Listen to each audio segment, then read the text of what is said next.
दोस्तों नमस्कार। जैसा कि आप जानते होंगे कि 9 अप्रैल से जो है वोटिंग होनी है, तो इसको लेकर बीजेपी का जो है समर्थक जो है कह रहे हैं कि इस बार जो है मोदी जी की जीत पक्की है।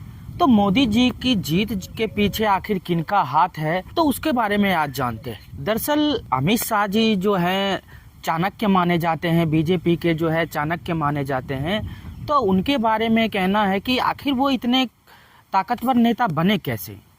दरअसल मैं आपको बता दूं कि नरेंद्र मोदी और अमित शाह की जोड़ी ने 2014 के आम चुनाव में जो है भारतीय जनता पार्टी को जोरदार जीत दिलाई और इसके बाद जो है इन दोनों की पकड़ देश के लगातार मजबूत होती गई। हर गुजरते दिन के साथ इनकी धमक जो है महसूस की जा सकती थी। अगर आप नरेंद्र मोदी जी को अगर आप दिमाग मानते हैं तो अमित शाह की भूमिका उन मांसपेशियों की तरह है जो विचारों को जो है वो धरातल पर उतारते हैं।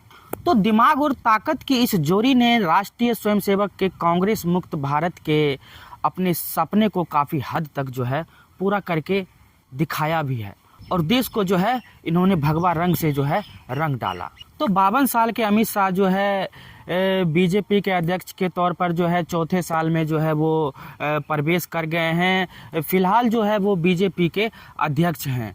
बात है कि जिस तरह से भारतीय जनता पार्टी की जो है भारत के 13 राज्यों में उनकी पार्टी है, जबकि 5 अन्य राज्य ऐसे हैं जहां पर जो है गठबंधन की सरकार है, अलग अलग दल के सहयोगियों से जो है सरकार बनी है। तो इस लिहाज से अगर देखें तो वे बीजेपी में जो है सबसे कामयाब अध्यक्ष हैं। इसके अलावा पार्टी ने उत्तर राज्यों में जो है अपनी जड़ें जो है बीजेपी ने अपनी जड़ें जो है काफ़ी मजबूत की है।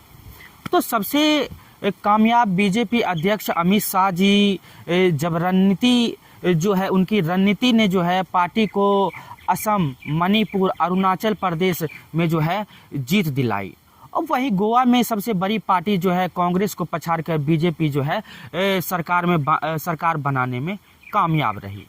तो महाराष्ट्र में सबसे बड़े दल के तौर पर उभरने के बाद बीजेपी जो है शिवसेना के साथ गठबंधन करके जो है उनके साथ भी सरकार बनाया।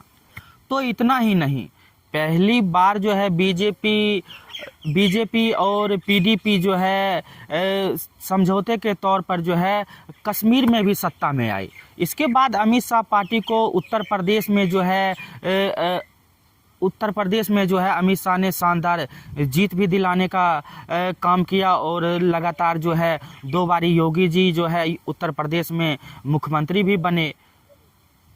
तो मेहनत है इनके पीछे अमित शाह जी का।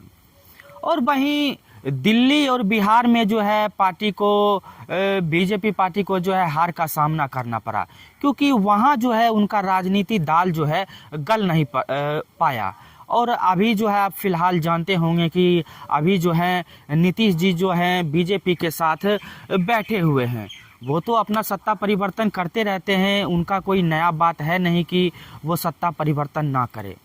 तो जहाँ तक आप जोड़ के देखें, अगर जिसके पास भी आप नीतीश जी का नाम का जिक्र करेंगे, जाप करेंगे, तो उनके साथ जो है एक पलटू राम का जो है शब्द जुड़ गया है। तो उनकी कामयाबी में जो है राज्यसभा भी पहुंचना भी जो है शामिल है। 5 बार गुजरात के विधायक रहने के बाद अमित शाह जी जो है पिछले दिनों ही जो है राज्यसभा सांसद जो है चुने गए।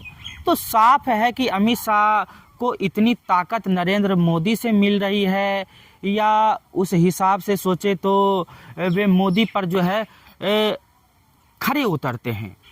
जिस बात को मोदी जी बोलते हैं उस बात को जो है वो धरातल पर लाने की कोशिश करते हैं। तो मोदी जी जो अपने दिमाग में सोचते हैं, अमित शाह जी जो है वो अमल में ला देते हैं और ये हकीकत भी है। और इनका इरादा जो है केवल लक्ष्य हासिल करना ही नहीं है। जिस लक्ष्य के पीछे अगर बीजेपी पड़ जाए तो उस लक्ष्य को जो है हासिल करके रहती है। जैसे कि आपको मालूम होगा कि राम मंदिर का मुद्दा जो है कांग्रेस के समय से चला आ रहा था, लगभग 60 वर्ष से ज़्यादा बीत गया था।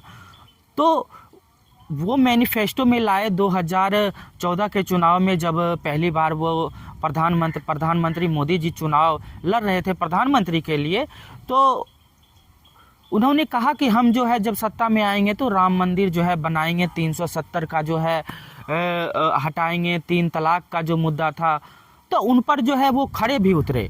जो वादे नरेंद्र मोदी जी ने किए तो उनको जो है धरातल पर उतारा भी। और आजकल जो है जान भी रहे होंगे कि आप CAA और NRC को लेकर जो है काफ़ी विवाद में रहते हैं अमित शाह जी। अरुणाचल प्रदेश में जो है 43 विधायक में से 33 विधायकों को जो है ये अपने साथ ले आए थे और जो है अपनी सरकार बना ली थी। और इससे पहले भी कोशिशें हुई, ऐसी बात नहीं है कि कोशिशें नहीं हुई। इससे पहले जो कोशिशें हुई वो जो है उत्तराखंड में हरीश रावत को जो है वो स्थिर करने के लिए हुई थी।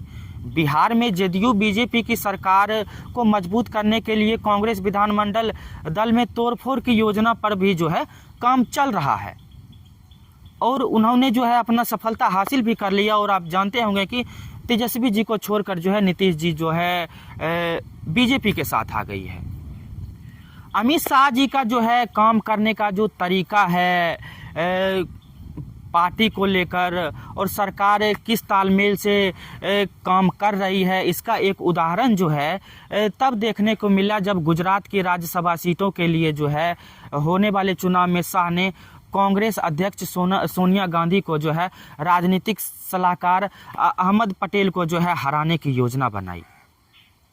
जिस तरह से अहमद पटेल जो है काफ़ी चर्चित में रहे तो उनको हराने के लिए जीत और कोशिश किया गया और उनमें जो है उन्होंने सफलता भी हासिल की। तो जिसमें अमित शाह ने केंद्रीय मंत्री स्मृति ईरानी और अहमद पटेल की जीत जो है निश्चित मानी जा रही थी। तो आखिरी वक्त में अमित शाह जी ने जो है कांग्रेस विधायक के दल में सेंध लगाते हुए उनके एक शख्स BJP को जो है उम्मीदवार बना दिया। तो 6 विधायकों के इस्तीफे के बाद जो है कांग्रेस ने अपने काफ़ी विधायकों को कर्नाटक में सुरक्षित ले जाकर रखना पड़ा और ये बात जो है काफ़ी चर्चाएं में रही। और इतना ही नहीं, अमित शाह जी का जो है जो डर है, जो भय है, वो साफ तौर पर जो है दिखने के लिए मिल रहा था।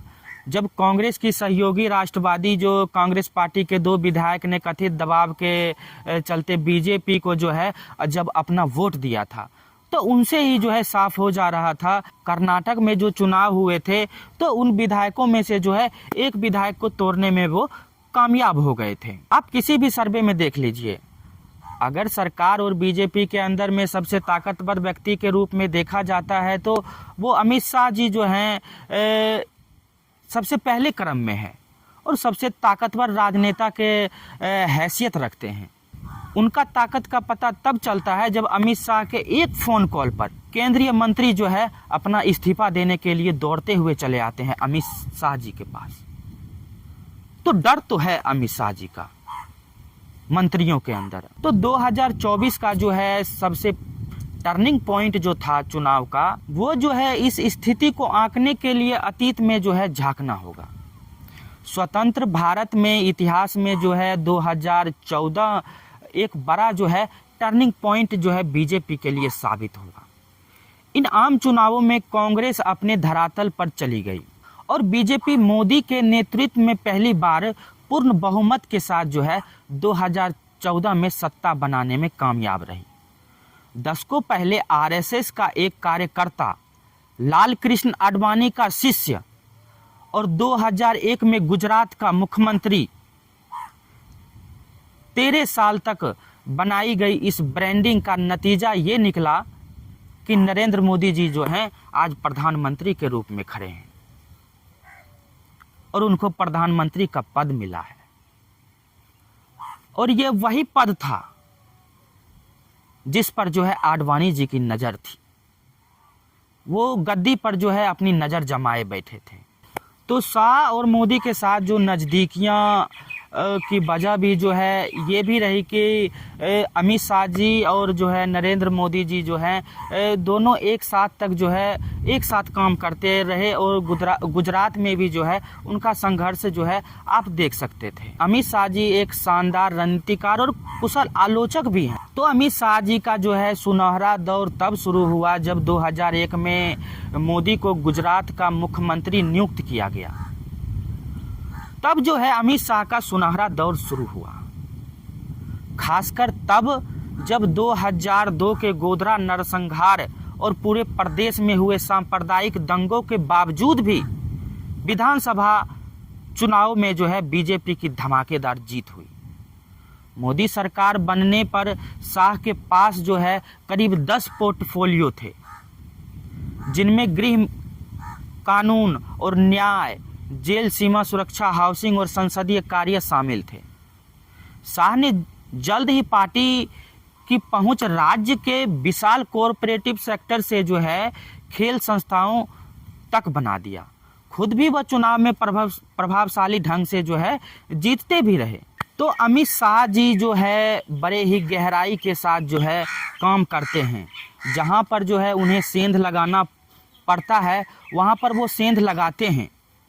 अगर किन्हीं को जवाब देना होता है तो वो पूरी तैयारी के साथ जो है जाते हैं। जिस तरह से संसद में भी जो है विपक्ष को करारा जवाब देते हैं और अपनी जो है पूरी तैयारी के साथ जो है वो संसद भी जाते हैं। सेंध लगाने के लिए जो है अमित शाह जी जो है पूरी तरह से जो है पहले स्टडी करते हैं। उसके बाद जो है उस ज़मीन में जो है उस दरार को खोजते हैं और उस दरार में जो है छेनी फंसाकर हथौड़ी से जो है उस दरार को और बड़ा कर दिया जाता है।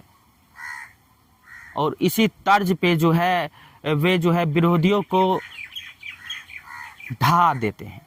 अगर उनकी सियासी तरक्की थी तो उनका गिरना और फिर से गिरकर उठना भी जो है वैसा ही था। सोहराबुद्दीन शेख फर्जी मुठभेड़ मामले में उनका नाम भी आया था और केंद्रीय जांच ब्यूरो सीबीआई ने उन्हें जो है 2010 में गिरफ्तार भी किया था। उन्हें 3 महीने का जो है जेल भी हुआ। तो मोदी के कट्टर वफादार अमित शाह जी और उनके संरक्षक की शख्सियतें एकदम जो है जुदा है। मोदी के वाकपटु और उनकी राजनीतिक तड़क भड़क जहां बड़ी संख्या में लोगों को आकर्षित करती है, वहीं अमित शाह जी जो हैं 4 दीवारी के भीतर जो है सियासी चक्रव्यूह रचने में माहिर हैं। वो सियासी से जो है काफ़ी दूर रहते हैं, अपने बॉस को समझते हैं और प्रधानमंत्री का सबसे विश्वसनीय और मजबूत हाथ बनने के पीछे जिसका हाथ है दरअसल वो अमित शाह जी का है। तो उनकी ज़मीनी योजना और किसी भी चीज़ को लेकर जो है विस्तार से जानने की जिज्ञासा बेहतरीन परिणाम सामने आए हैं, चाहे वे पार्टी के अध्यक्ष रहे या नहीं। शाह आने वाले लंबे समय तक नरेंद्र मोदी की योजनाओं का जो है अनिवार्य हिस्सा रहने वाले हैं। ये जो है एक महत्वपूर्ण पहलू है। तो ऐसे ही जो है कोई ताकतवर नेता नहीं बन जाता है।